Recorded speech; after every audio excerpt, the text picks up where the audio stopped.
Assalamualaikum warahmatullahi wabarakatuh, Sobat Muslim. Ada sejumlah amalan sunnah yang diajarkan oleh Nabi Muhammad SAW untuk menghidupkan kebiasaan produktif seorang Muslim. Sunnah-sunnah ini, jika kita amalkan setiap hari, bisa menjadi pendorong kita untuk menjalani kehidupan yang lebih bermakna. Mari kita simak amalan-amalan apa saja itu. Amalan yang pertama adalah tahajud, syalat malam yang dikerjakan di sepertiga malam terakhir adalah salah satu amalan utama yang mengantar kedekatannya dengan Allah Subhanahu wa Ta'ala. Di dalamnya terkandung kekuatan doa yang mudah dikabulkan. Anjuran menunaikan sholat tahajud tertuang dalam ayat-ayat Al-Quran. Salah satunya surat Al-Isra ayat 79.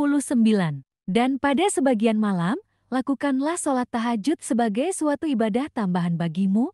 Mudah-mudahan Tuhanmu mengangkatmu ke tempat yang terpuji. Amalan yang kedua adalah membaca Al-Quran setiap hari, meskipun hanya beberapa ayat, membawa berkah dan kedamaian dalam kehidupan sehari-hari. Diriwayatkan Abu Umamah Al-Bahili sebagai berikut. Rasulullah Shallallahu Alaihi Wasallam bersabda, bacalah Al-Quran, sebab ia akan datang memberikan syafaat pada hari kiamat kepada pemilik pembaca, pengamalnya. Hadis riwayat Ahmad. Amalan yang ketiga adalah dizikir setelah sholat, dengan kalimat-kalimat pujian kepada Allah Subhanahu wa Ta'ala, menjadi penyejuk hati dan menguatkan ikatan spiritual kita. Dari Abu Hurairah radhiyallahu anhu dari Rasulullah Shallallahu alaihi wasallam, barang siapa yang bertasbih selesai sholat 33 kali dan bertahmid 33 kali dan bertakbir 33 kali, itu adalah 99.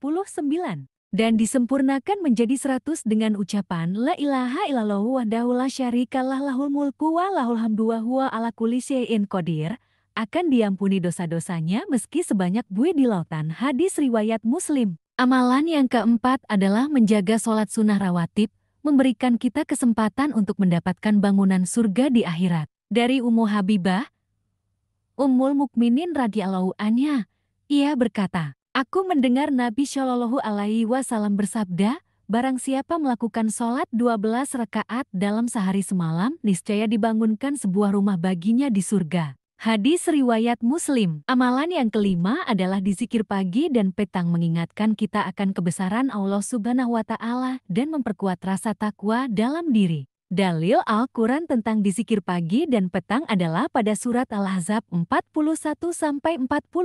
Hai orang-orang yang beriman, berzikirlah dengan menyebut nama Allah di zikir yang sebanyak-banyaknya, dan bertasbihlah kepadanya di waktu pagi dan petang. Amalan yang keenam adalah jangan tinggalkan masjid, karena di dalamnya terdapat keberkahan dan pahala yang besar bagi mereka yang merajut hubungan erat dengan tempat ibadah. Rasulullah Shallallahu Alaihi Wasallam juga bersabda dalam hadits riwayat Abu Hurairah radhiyallahu anhu, setiap langkah menuju tempat sholat masjid akan dicatat sebagai kebaikan dan akan menghapus kejelekan. Hadits riwayat Imam Ahmad. Amalan yang ketujuh adalah menjaga syalat duha, merupakan kunci untuk membuka pintu rezeki yang berlimpah dari Allah Subhanahu wa Ta'ala. Dari Uqbah bin Amir Al-Juhani radhiyallahu anhu, Rasulullah Shallallahu Alaihi Wasallam bersabda, sesungguhnya Allah berfirman, wahai anak Adam, laksanakan untukku 4 rakaat di awal siang, aku akan cukupi dirimu dengan sholat itu di akhir harimu.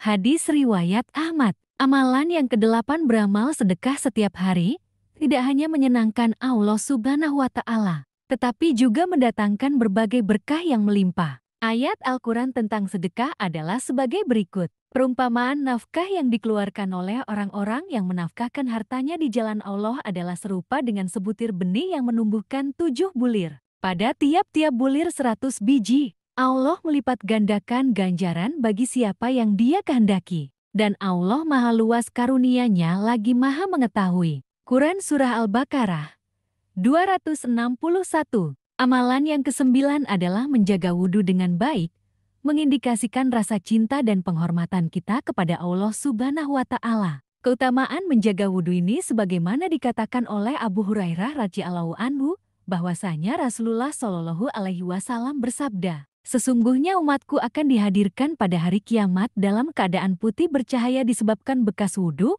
Barang siapa di antara kalian bisa memperpanjang cahayanya, hendaklah ia lakukan. Hadis riwayat Bukhari. Amalan ke-10 adalah istighfar, Dengan terus-menerus memohon ampunan Allah Subhanahu wa Ta'ala, menjadi pelipur lara dari kesalahan yang kita perbuat. Rasulullah Shallallahu Alaihi Wasallam bersabda, "Barang siapa rutin membaca istighfar, Allah akan memberikan solusi pada setiap kesulitannya dan penyelesaian bagi setiap permasalahannya. Dan Dia akan memberinya rezeki dari jalan yang tidak terduga." Hadis riwayat Abu Dawud, Nasai, Ibnu Majah, Hakim, dan Baihaqi. Inilah 10 sunnah yang bisa membawa produktivitas dalam hidup seorang muslim. Semoga kita semua dapat mengamalkannya dan menjadi hamba yang mendapat pengampunan dari Allah Subhanahu wa Ta'ala. Amin, amin ya robbal alamin.